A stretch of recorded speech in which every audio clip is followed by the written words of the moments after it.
"You're just the babysitter, not family," my mother-in-law declared, her voice slicing through the chatter of 40 guests like a knife on porcelain. Glasses froze mid-air. Forks clinked back onto plates. The room seemed to hold its breath. Before we continue, please hit the like button and leave a comment telling me where you are watching from. Have you ever been in a situation like this?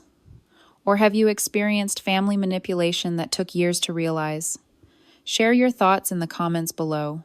If this story resonates with you, please like and subscribe to hear more stories of escaping toxic relationships and finding yourself. And if you know someone who needs to hear this message, please share this video with them. Sometimes knowing that we are not alone in our experiences is the first step to healing.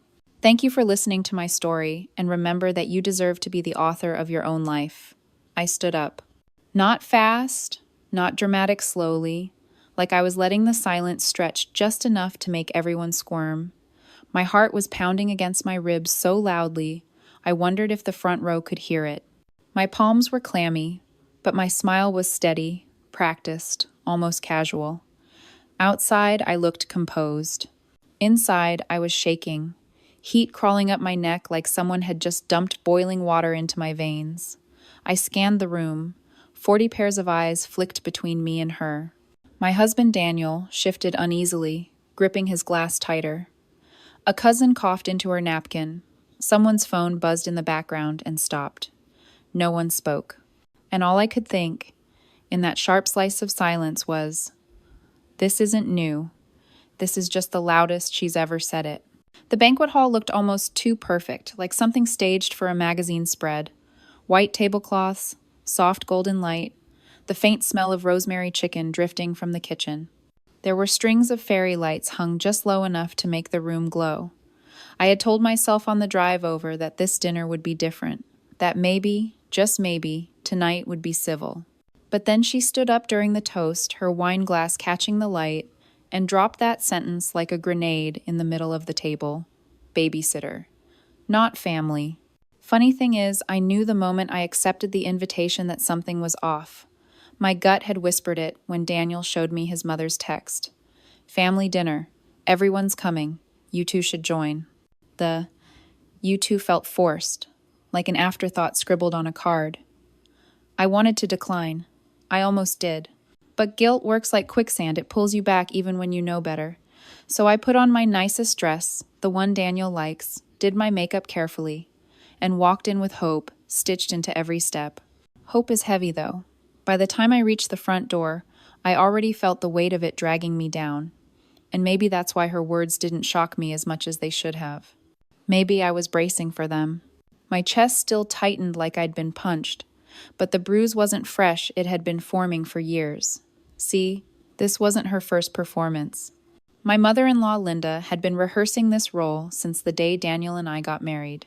That afternoon, she had leaned in during the reception, lips brushing my ear, and whispered, "Don't think this makes you one of us." I laughed it off back then, blamed it on too much champagne. But it never stopped. At Thanksgiving, she accidentally set a smaller plate for me at the far end of the table. On Christmas, she gifted everyone matching pajamas except me. At our daughter Emily's 3rd birthday, she introduced herself to the other parents as the one raising this child, like I wasn't standing right there. Each jab small enough to be brushed aside, each cut just shallow enough not to bleed out loud. Tonight, though, she didn't whisper or disguise it. She announced it, declared it.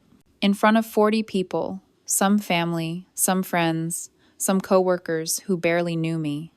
I could feel Daniel's eyes on me, waiting. Would I laugh it off again? Pretend not to hear? Excuse her as old-fashioned protective. Just Linda being Linda?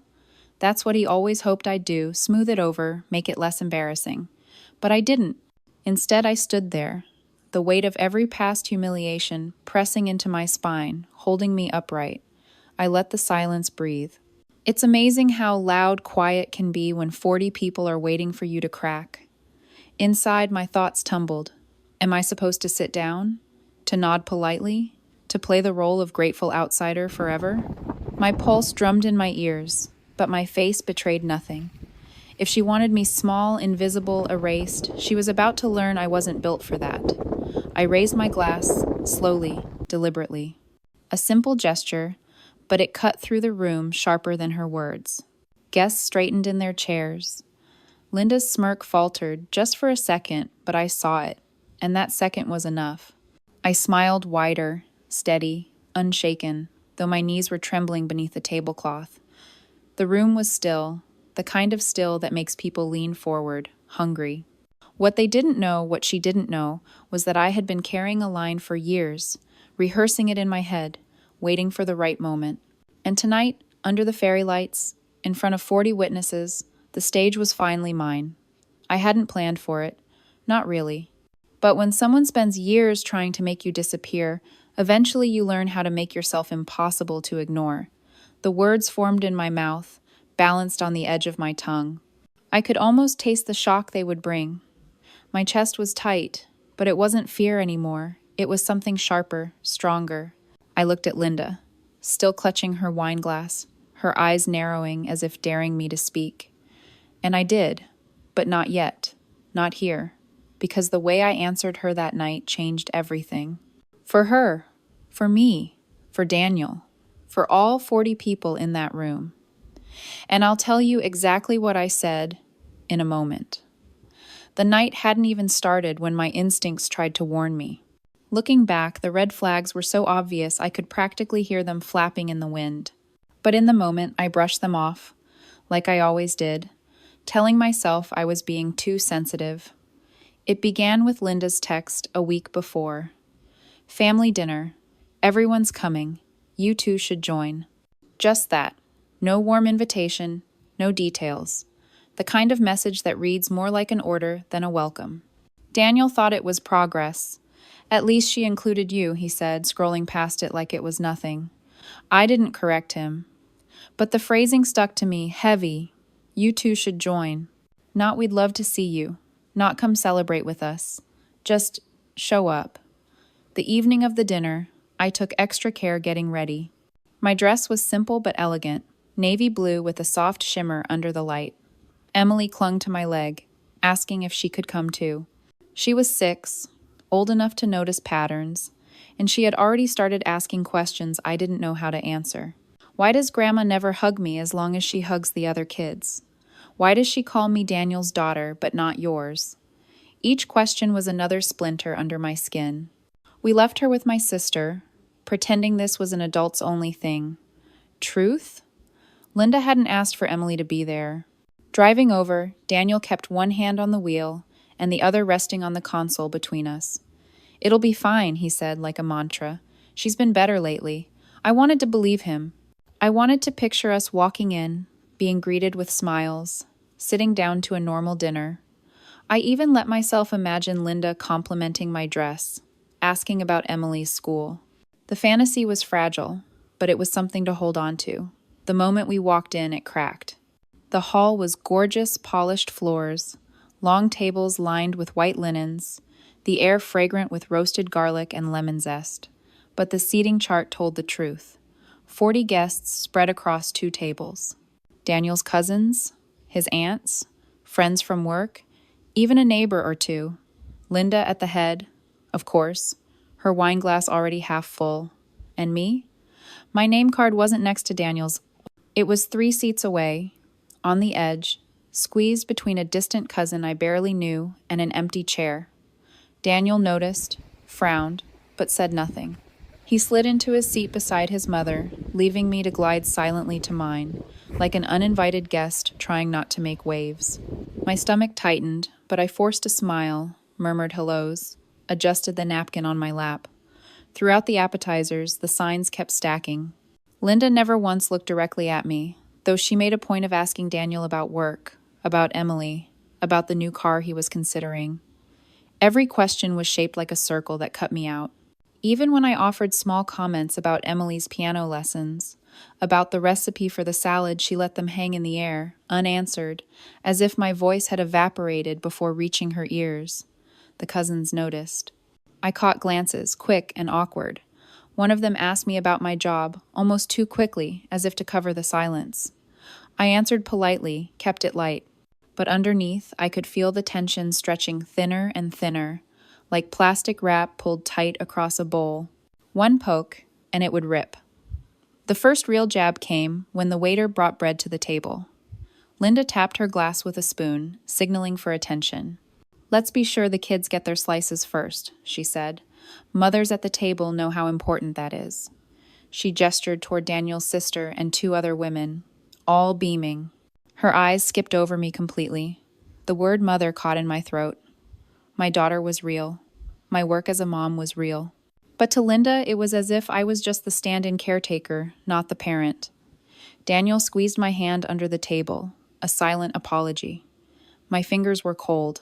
I thought about leaving right then, pretending Emily had called, faking a sudden headache, but I stayed, because leaving would have meant surrender, and I had surrendered too many times before.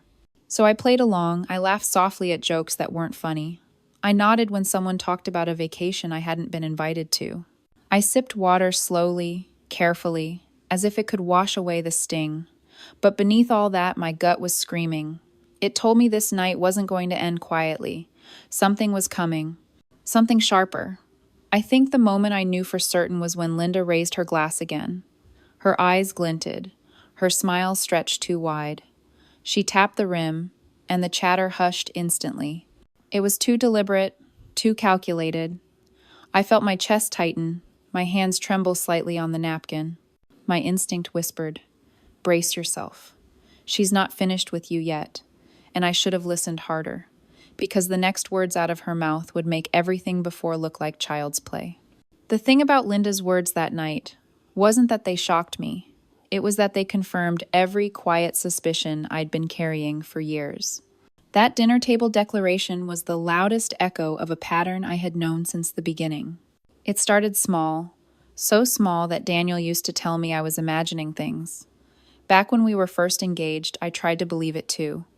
I told myself she just needed time to warm up to me. But time only sharpened her edges. I still remember the first Thanksgiving I spent with Daniel's family. I had offered to bring my pumpkin pie, the recipe my grandmother passed down to me, the one everyone in my family begged for each year. I worked on it all morning, carefully folding spices into the custard, baking the crust until it flaked golden. I arrived at Linda's house proud, holding it like an offering. She took one look, pursed her lips, and set it aside on the counter, far from the dessert table. "We already have pies," she said, waving me off. By the end of the night, mine hadn't even been sliced. I remember packing it back into the car, untouched, the smell of cinnamon filling the silence as Daniel drove. He tried to make it better, saying his mom didn't mean anything by it. But the sting lingered, as sharp as the chill outside. Then came Christmas. I'll never forget that year because it was Emily's first. She was only 3 months old, wrapped in a tiny red onesie with reindeer on the feet. Everyone gathered in Linda's living room, tearing open presents in a blur of shiny paper. I waited, excited, hoping Linda had picked out something sentimental, something that acknowledged me as part of the family now. Instead, when my turn came, she handed me a box of dish towels. Beige, no ribbon, no card. "Every house needs these," she said with a shrug, before moving on. But the real twist came when she handed Emily's gift to Daniel. A silver locket, engraved with, "From Grandma, who raised your father and now you." My throat closed. It wasn't just a gift, it was a claim, a statement that my baby was an extension of her, not me. I smiled for the pictures, but inside I felt myself shrinking smaller with every flash of the camera. The years blurred together with moments just like that. At Emily's 3rd birthday party, Linda swept into the room, took over the decorations, and when guests arrived, she introduced herself as the one who organized everything. My name barely surfaced. Later, when we cut the cake, she leaned over to Emily and whispered loud enough for me to hear, "Grandma did all this for you." I wanted to scream. Instead, I clapped and passed plates, pretending my hands weren't trembling. Daniel always told me she didn't mean harm. He said she was old-fashioned, that she had a sharp tongue but a soft heart. But he didn't see the way she looked at me when no one else was watching. That look of dismissal, as if I were a temporary employee rather than his wife, Emily's mother. And each time, I let it slide. I convinced myself I was stronger for staying quiet, that keeping peace was more important than defending pride. But silence corrodes. It eats at you piece by piece until one day you can't swallow it anymore. By the time we walked into that dinner party, I wasn't just a woman attending another awkward evening. I was a volcano, layers of ash and pressure stacked higher with every slight, every whisper, every omission. Linda had no idea how close she was to the eruption. The seating chart was just the latest insult, another way to put me on the fringe.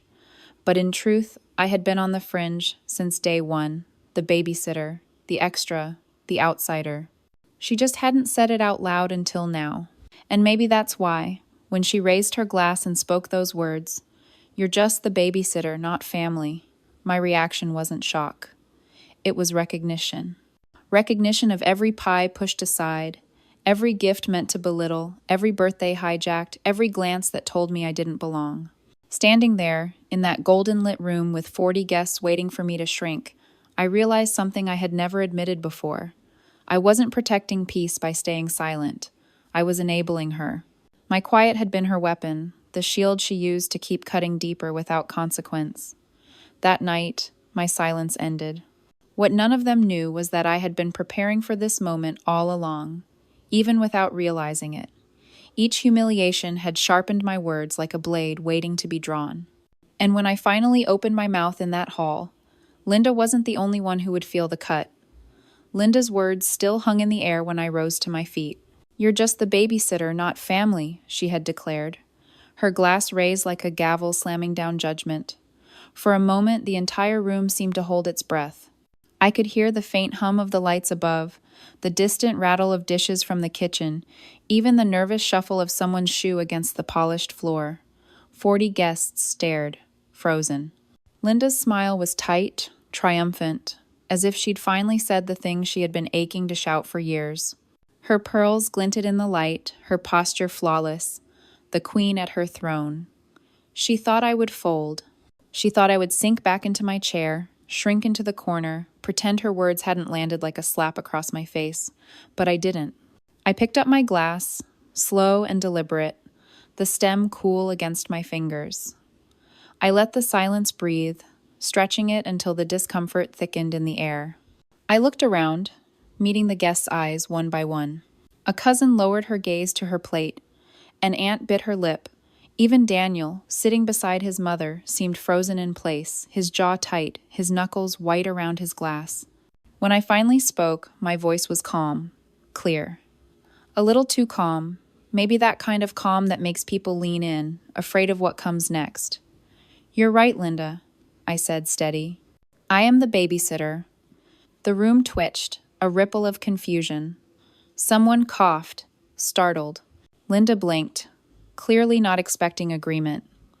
I let the pause hang, then added, "Because when your son works late, who tucks Emily into bed? When she's sick at 2 a.m., who cleans up the sheets, holds her hair back, whispers her back to sleep? When she draws family pictures at school, who does she put in the center, holding her hand?" I leaned slightly forward, eyes locked on hers. "That's me, the babysitter, the mother, the family." A murmur spread around the table. Guests shifted in their seats. Linda's smirk flickered, faltered, then fought its way back onto her face. She raised her chin, voice sharp. "Don't twist this. You'll never be one of us. You weren't born into this family. Blood is blood. You'll always be temporary." Her words sliced through the room, harsher than before. But this time, they didn't sting. This time, they fueled me. I straightened, glass still in hand, and spoke louder, my voice ringing across the hall. "Temporary?" I echoed. "Linda, you've spent years trying to erase me. At birthdays, at holidays, in every photo, every conversation. But here's the truth you can't face. I'm not temporary. I'm permanent. Because I chose this family, and your son chose me. And Emily? She doesn't need blood to know who's raising her." Daniel's glass slipped slightly in his hand. He looked at me, eyes wide, conflicted, caught between loyalty and truth. I saw him swallow hard, the mask he always wore around his mother cracking. The silence that followed was heavier than anything I'd ever felt. A chair creaked as someone leaned forward. One of Daniel's cousins whispered something under her breath, then quickly hushed. Linda tried to laugh it off, a brittle sound. "Dramatic, aren't you?" she said, waving her hand. "Always so emotional." I didn't flinch. I didn't sit down. Instead, I took one last step, the sound of my heels sharp against the floor. If defending myself makes me emotional, then fine. But don't mistake my silence for weakness again. Tonight, everyone here heard you, and they heard me. They can decide for themselves who belongs. The impact was immediate. Eyes darted from me to Linda, measuring, judging. I could see it in their faces, the shift, the cracks forming in the pedestal she had built for herself. Daniel finally spoke, his voice quiet but firm. "Mom," he said, his gaze steady on her. That was out of line. It was only 4 words, but they landed like thunder. For the first time, Linda's armor slipped. She opened her mouth to fire back, then closed it, her lips trembling slightly. I lifted my glass in a small toast, not to her, not to the room, but to myself. I took a slow sip, savoring it, then set the glass down with a soft click. My smile never wavered. The dinner resumed in fits and starts, chatter stumbling back like a wounded animal. But the energy had shifted.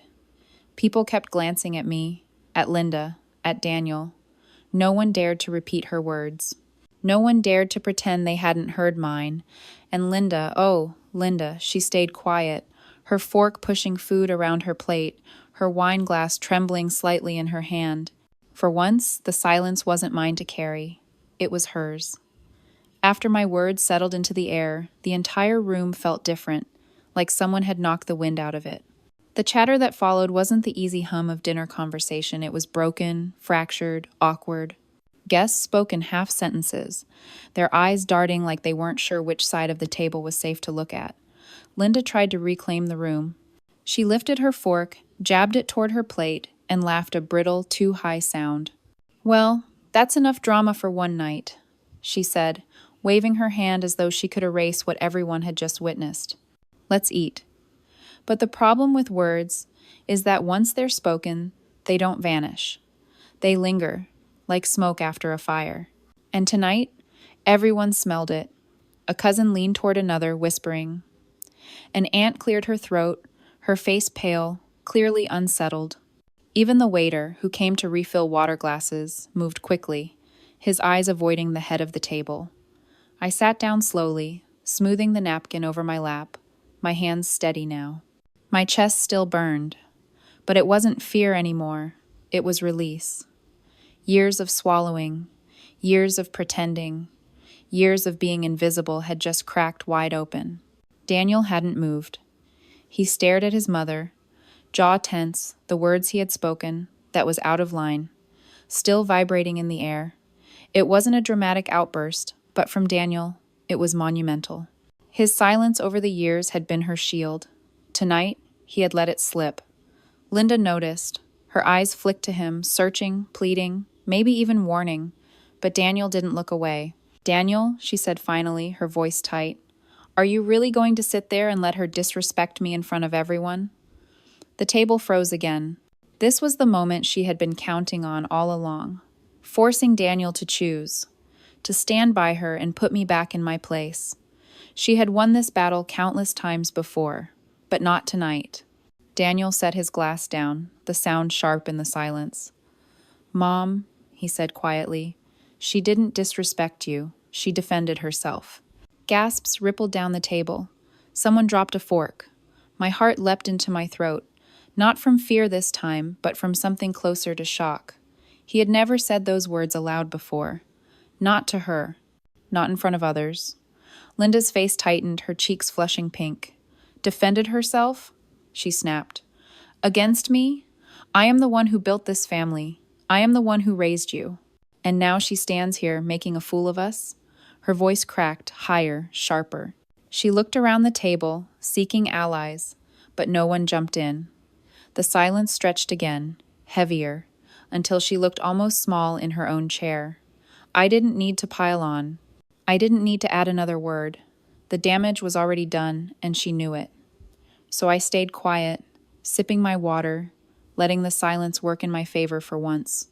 It was Linda's turn to fidget, to shift, to feel the weight of every pair of eyes pressing against her. Daniel finally leaned back in his chair, exhaling slowly. "We came here for dinner, Mom, not to watch you tear into my wife." The word wife landed like a hammer. For years, Linda had tried to paint me as something less, something temporary. But Daniel had just drawn the line, in public, in front of everyone she wanted to impress. Her hand trembled as she reached for her wine glass. She drank quickly, but her lips still quivered.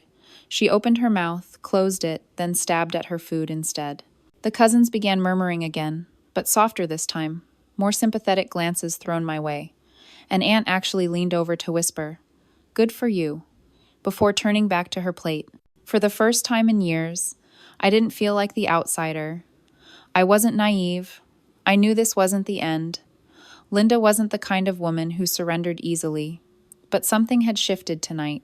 She had lost control of the room, lost the unspoken power she always wielded. And she knew it. The rest of the dinner crawled by, a strained attempt at normalcy. Plates were cleared, dessert served, conversations forced, but nothing could erase what had happened. Not from the guests, not from Daniel, and not from me. When the check arrived, Linda insisted on covering it, a final act of control. No one argued, but even as she signed the receipt with a flourish, her hands shook. As people began leaving, hugs were exchanged in the foyer. I noticed fewer went to her. More came to me, polite smiles, quick squeezes, words murmured low enough so she couldn't hear. "You handled yourself well." That took guts. Daniel slipped his arm around me as we walked out. His hand rested on my shoulder, firm, steady. For the first time, I felt like he wasn't just beside me, he was with me. Linda lingered at the door, her eyes burning holes into my back. She didn't speak. She didn't need to. Her silence said it all. This battle wasn't over. And as I stepped into the night air, I knew she was right. Tonight was only the beginning. The car ride home was quiet, but not the suffocating silence I'd come to expect after family gatherings.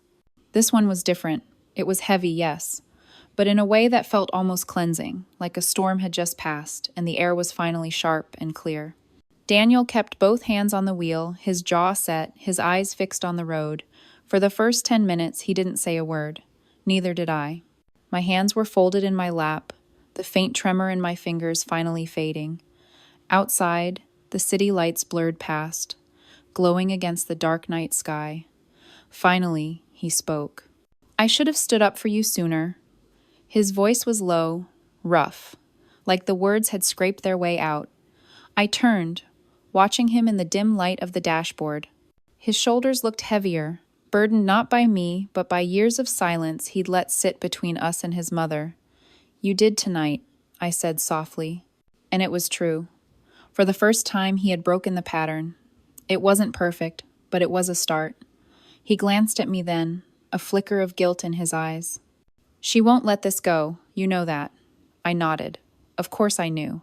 Linda didn't lose gracefully. She would replay tonight in her head again and again, rewriting it until she convinced herself she had been the victim. And sooner or later, she would come back swinging. When we pulled into our driveway, the house was dark, except for the porch light my sister had left on. Inside, Emily was asleep on the couch, curled under a blanket, clutching her stuffed bunny. I brushed a strand of hair from her forehead and kissed her cheek, breathing in the warm, sweet scent of her shampoo. In that moment, I reminded myself why I endured all of it, why I hadn't walked away years ago. It wasn't just about Daniel. It wasn't even about proving myself to Linda. It was about Emily, about making sure she grew up knowing what love and loyalty looked like, even when it was tested. Later that night, after we tucked Emily into bed, I stood at the bathroom sink, wiping away the last of my makeup. My reflection stared back tired eyes, flushed cheeks, but stronger somehow. Stronger because I hadn't let Linda silence me. Daniel appeared in the doorway, leaning against the frame. "She's going to call tomorrow," he said. I smiled faintly. "Of course she will. And she'll want me to apologize for what you said." I set down the towel, meeting his eyes in the mirror. And will you? He didn't answer right away. His silence stretched, but it wasn't the same as before. This one was thoughtful, deliberate. Finally, he shook his head. Number? Not this time. Relief washed through me, but it was tempered with the knowledge that the real battle hadn't even started yet. Tonight had been a spark, but Linda was the kind of woman who turned sparks into wildfires. And I couldn't help but wonder, how far would she go to take back the control she had lost? I crawled into bed that night with Daniel beside me, the house quiet except for the hum of the heater. But my mind was far from still. I replayed the look on Linda's face when Daniel told her she was out of line, the way her lips had trembled, the way her eyes had darted across the room, desperate for support that never came. That image gave me hope. But hope is fragile, and with Linda, it was also dangerous. Because if there's one thing I've learned, it's that people like her don't just fade quietly into the background. They regroup, they plot, and then they strike again, when you least expect it. I didn't know how or when, but I knew Linda wasn't finished with me, not by a long shot. And that's the part that keeps me awake some nights. The waiting, the knowing, the certainty that the next battle is coming. I just don't know what form it will take. So maybe tonight wasn't the end of the story, maybe it was only the beginning. But the moment I spoke, everything shifted. Words can wound, yes, but they can also free. And if you've ever felt like an outsider at a table where you should belong, maybe you know exactly what I mean. Have you ever been in a situation like this? Have you experienced family manipulation that took years to realize? Share your thoughts in the comments below. If this story resonated with you, please like and subscribe to hear more stories about breaking free from toxic relationships and finding your authentic self. And if you know someone who might need to hear this message, please share the video with them. Thank you for listening to my story.